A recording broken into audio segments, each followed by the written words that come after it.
how did the Strokes find out about you? They played a show at a small club, and the promoter of that show was somebody that I was interested in for Absinthe. I wanted her to promote shows for Absinthe and book us. She said, "Come see my party."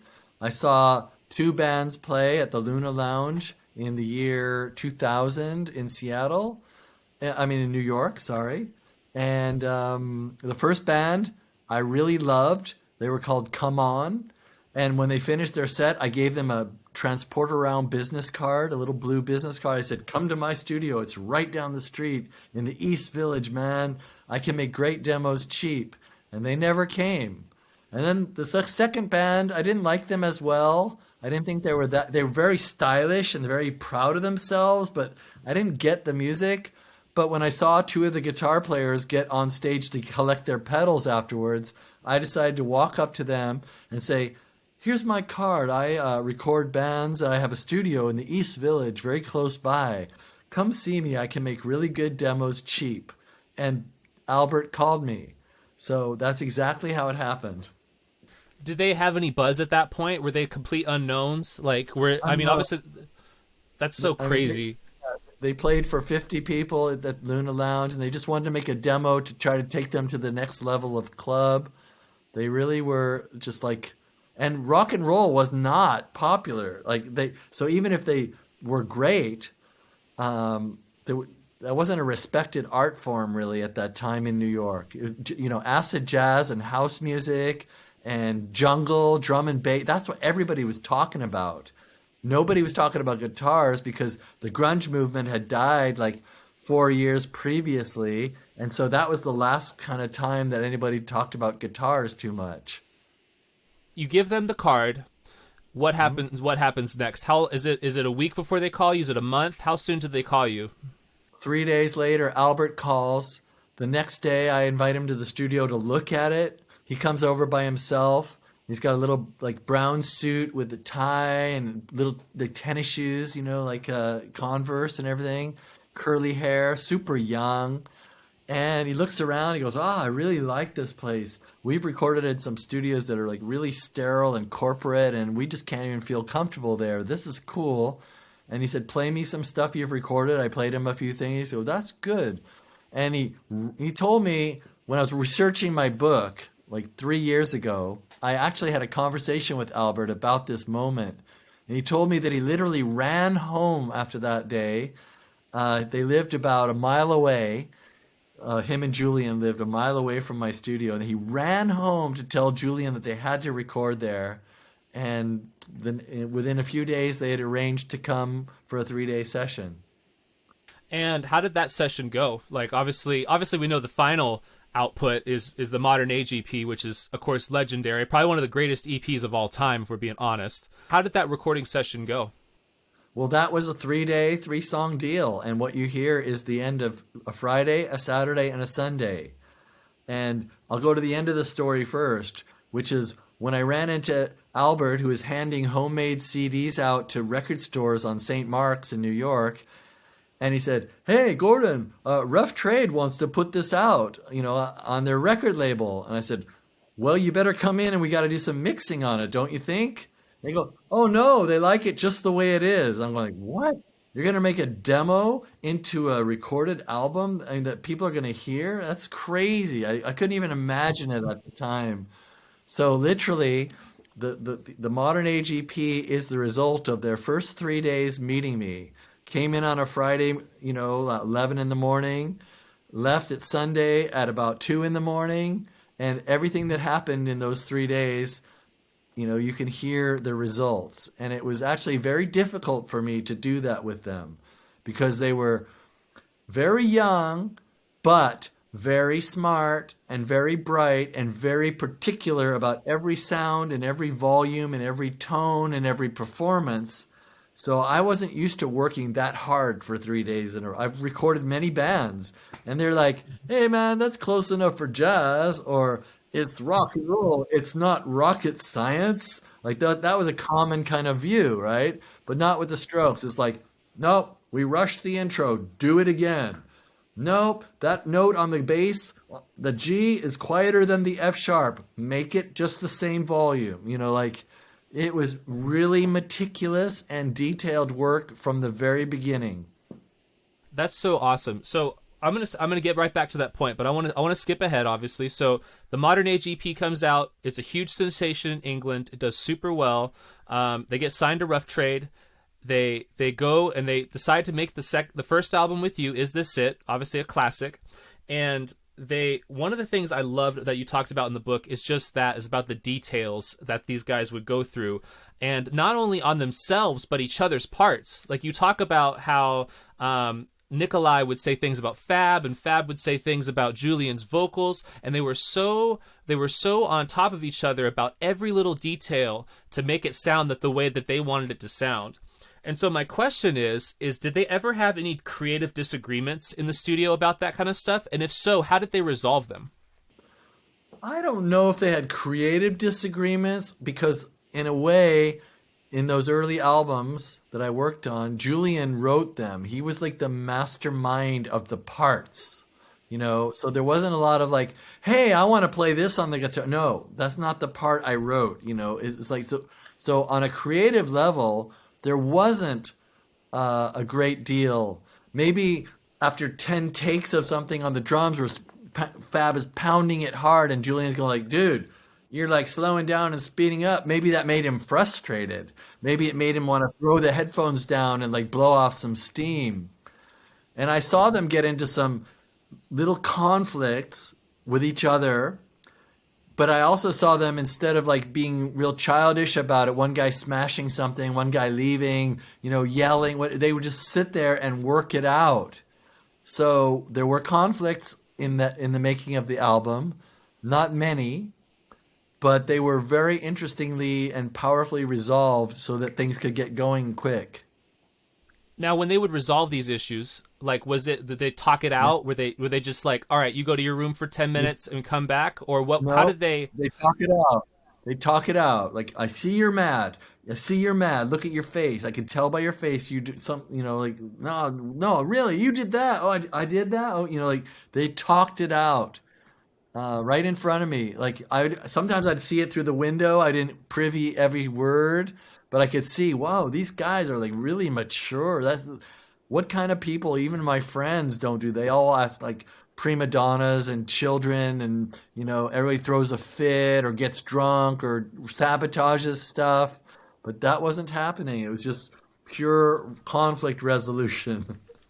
And so, was there ever like, was it a very democratic creative process with the band, or was like Julian or whoever, was they like, no, was there ever any issues where like somebody wasn't satisfied, or did it have to be like all across the board everybody's happy? It pretty much had to be everybody was happy, but everybody was working towards a unified front. And of course, since again, like Julian was the leader in a way, and he wrote the parts, and he had his hearing and his power of musical observation, even on that first album, was like uncanny, like freaky details. His sense of timing and tempo and fluctuation is far beyond what I've ever achieved in my life. Like just watching him analyze music and talk about it, it's kind of scary what he can see, right? But let's say he would sing a part, and maybe Fab would say, hey, Julian, man, I heard you do that at practice a couple times, and you did more like this. And like, so they would talk about it and work it out. Each person would have opinions about the other person, but it was more in the friendly spirit of cooperation, and didn't interrupt the flow very much at all. It was just all helpful. And even the guru, J.P. Bowersock, he was involved in creative discussion. Each guy was there, so it was like 5 or 6 people talking all the time. So it seems to me like that whole situation, there was not a lot of ego in any of them. It sounds like they couldn't have been if that was the level at which they were working on it. Was there there any egos in creating that stuff? Well, ego is an interesting topic. We could probably talk for an hour about that. Like I think that they had enough ego to be very pleased with themselves and powerful, and they accomplished a lot in their musicality at a young age, right? But they wanted a chance to have a music career. And to do that, they knew they had to be a team of supporting, like brothers. Like they're already so friendly with each other and so happy for this opportunity. So there was a spirit of great cooperation and a spirit of uncanny hard work going on in the band. You know, no corner could be cut, no shortcut, no almost, no pretty good. It had to be right, right, right. And they were willing to go as far as they had to make sure everything was right. So one of the things that's so amazing about the Strokes is the fact that everything fits in the Strokes sound. Like the way they move as a whole unit, which is what I think is what separates them from a lot of rock bands. Even though there's different parts and stuff, everything overlaps with each other and fits. Was there anything you did from a studio perspective or any studio tricks to help blend that sound, that famous like blend wall of sounds, or was that just all of them and their natural sound?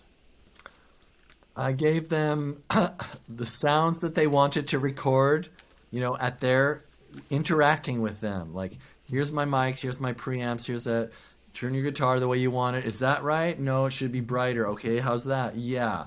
It's like I interacted with them to get the sound. It wasn't my sound, and they didn't set up the microphones. So it was a communication and an interaction that got the tones. The parts themselves were composed by Julian.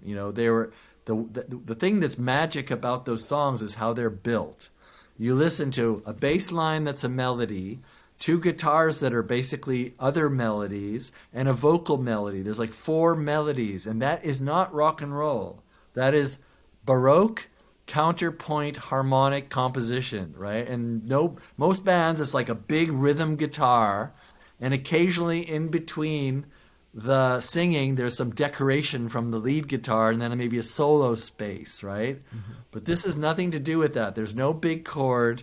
There's no decoration. It's all just active melodies supporting each other, and it's ingenious, and that's what everybody's reacting to is the composition.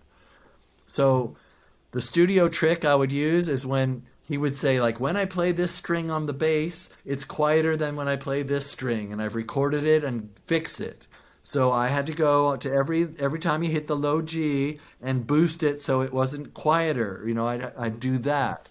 Yeah. So I did the techniques and the studio tricks, but they're the ones who said, like, they wanted it. They're not going to accept a normal bass guitar. They want a bass guitar where every note is equal sounding, and they want each part that the people played to be heard. So if that meant brightening a few notes on the guitar on this section, or bringing this one a little louder, I would do that with them. Now, was it hard? Obviously, if doing any bit of research on you, it's very clear you're a big gear lover. Gear is very important to you. And the Strokes have a very, I would almost say minimalism, like, to what they do, and the fact of, like, there's no, it's all killer, no filler with the Strokes. Like, every part fits, and I was wondering, was there ever any sort of conflict with you as far as, like, did you ever try to, like, push gear on them or push sounds or anything like that, or was it just all of them? Two stories. The first one is, if you look at the recording sessions for Is This It?, you'll be amazed. It's on Logic Audio, which was a German program at the time, and we were using Pro Tools interfaces and Pro Tools hardware in the computer. But there's literally 8 audio tracks of music and 1 audio track of vocals. Okay. It looks like what most people have that many microphones on their tambourine just for one instrument, right? So it's these ribbons of sound. 3 mics on the drums, a room mic, a bass guitar mic, a guitar mic, basically, something like that. And then Julian singing 1 track. So when you say all killer, no filler, there's no tambourine, there's no vocal harmony, there's no reverb, there's no echo, there's no phase shifter, there's no effects. Okay? It's just 8 channels of sound with a 9th vocal channel making parts, all right?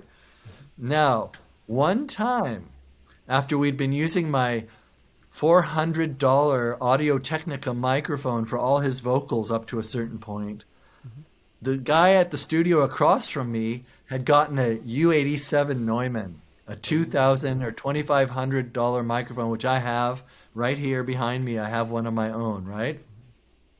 So Julian came to a vocal session, and I said, Julian, check that out. And he goes, what's that? I said, it's a German microphone called Neumann U87. And he goes, why is it there? I said, oh, try it. You wait till you hear your voice through that thing. And he said, huh? He looked really confused, and his feelings were hurt a little bit. Like, where's my microphone? I said, no, no, trust me, just sing into it. So he started doing vocals on one song for the album Is This It? And after a few moments, like maybe after, I don't know, 20 seconds, he said, I hate this microphone. Get it away from me and get my mic back, please. And that was the end. That was the only time. But there is actually one other time. You just reminded me. So was that a funny story? Is that Oh yeah, funny? that's great. Yeah, it's hilarious. Okay, so you know this story if you've read my book, Room on Fire. We're at a very professional, awesome studio in New York because I was living in London at the time. I didn't have my studio transport around. And all the bands I'd been recording in the year 2002 in England were on tape. Like everybody wanted to use tape, 24-track tape. And they had a killer tape recorder, a Studer, at the studio TMF where I was recording Room on Fire. So when we got all the sounds perfect for their record, I said, hey, Julian, I want to show you something. He goes, what? I said, I'd like you to try recording on tape. I have a reel of tape here. It's all set up. And he looked at me and he said, I think I've tried tape before and I don't think we like it. And I said, no, you've never done tape with me. Like, I know how to get killer sounds on tape. He looked at me like, he looked with his eyes. He said, he's very psychic. He said with his eyes, he's like, why are you wasting our time? And I'm like, you know, I said, go out there and play the song. So he's sitting in the control room with me, and the band is playing the instrumentals. And I'm tracking it onto the tape, and I'm listening through the tape recorder, and it's sounding damn good. So the band comes in. Julian's sitting next to me. The band is all huddled around, ready to hear. I press play. The song plays one time through. I stop it, and I said, Julian, what do you think? He goes, what do you mean, what do I think? We just spent 4 hours getting every sound perfect, and that fucking machine changed every sound. Get rid of it. That's awesome. Yeah, That's- yeah.